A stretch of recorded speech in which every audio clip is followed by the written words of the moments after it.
France serait particulièrement vulnérable aux attaques informatiques. C'est la conclusion d'un rapport parlementaire qui vient d'être remis au président de la République. Les entreprises françaises ont tendance, dit-on, à négliger le risque de pillage, risque bien réel pourtant, avec des smartphones sur écoute, avec des ordinateurs volés ou siphonnés. Reportage de Yacine Mili, Elisa Coudray, avec David Lemarchand et Thomas Buillet. Tout à fait, il faut qu'ils y aient accès, mais pas à tout. C'est ça le point principal quand même, parce que ils n'ont pas à avoir accès à toutes les infos de la boîte. Se protéger contre les cyberattaques, pour ce patron de PME, c'est devenu une obsession. Surtout que ces derniers temps, il a été un peu échaudé. On est systématiquement et habituellement victime de tentatives de racket qui viennent de la part plutôt d'Asie, on va dire, Chine. Principalement, ils inventent des faux noms, des fausses adresses email. En fait, par exemple, au lieu de, on va dire Jacques arrobas, ils mettent Jacques sans S, vous voyez. Et donc, ils envoient des fausses adresses et ils reçoivent des mails comme ça. Et donc, ils s'intercalent entre vous et le fournisseur en vous envoyant des faux ordres de virement, etc. Le cyberespionnage, un fléau pour les entreprises françaises. Et quand il s'agit de business, tous les coups sont permis. Les entreprises elles-mêmes espionnent d'autres entreprises.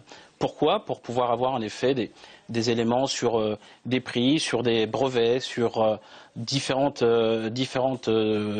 besoins, en tout cas dans le cadre de leur recherche sur, entre guillemets, l'intelligence économique qui permet justement de soit récupérer des éléments de l'entreprise ou des éléments financiers qui leur permettraient justement de déstabiliser cette même entreprise. Et pour subtiliser des données, les techniques ne manquent pas. Du vol d'ordinateur à l'attaque informatique ciblée, les pirates s'invitent partout.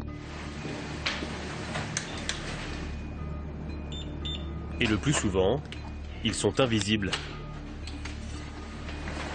Par exemple, en téléchargeant sur son outil favori de nouvelles applications, à titre personnel, on peut, sans y faire attention, télécharger des logiciels malveillants. Là, on le voit sur cette application qu'on va décortiquer, désosser.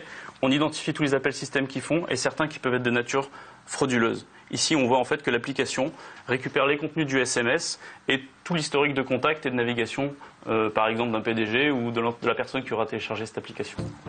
Alors, pour aider les entreprises à lutter contre la cybercriminalité, la France surveille.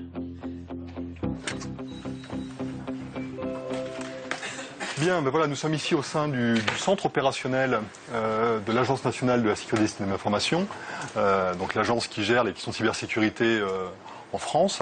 On surveille l'actualité, on surveille ce qui se passe, on reçoit les appels des victimes potentielles, on reçoit des différents signalements. C'est le premier niveau de réaction, quelque part, en cas d'attaque informatique. Une tour de contrôle classée secret défense. Ici, chaque mail, chaque connexion est passée au crible. L'an dernier, l'agence a fait face à environ 700 cyberattaques, un chiffre encore loin de la réalité, car beaucoup passent encore entre les mailles du filet. Les différentes victimes potentielles, ou victimes tout court d'ailleurs, sont de plus en plus conscientes du fait qu'en parler avec nous, c'est la bonne voie. On les incite à porter plainte, très clairement, puisqu'aujourd'hui, on n'est plus dans le domaine du jeu. On est vraiment dans quelque chose de grave avec les cyberattaques. On les incite à porter plainte de manière à pouvoir traiter le plus efficacement possible et avec tous les outils qui sont à notre disposition, qu'ils soient techniques mais également judiciaires, ces différentes attaques qui sont commises.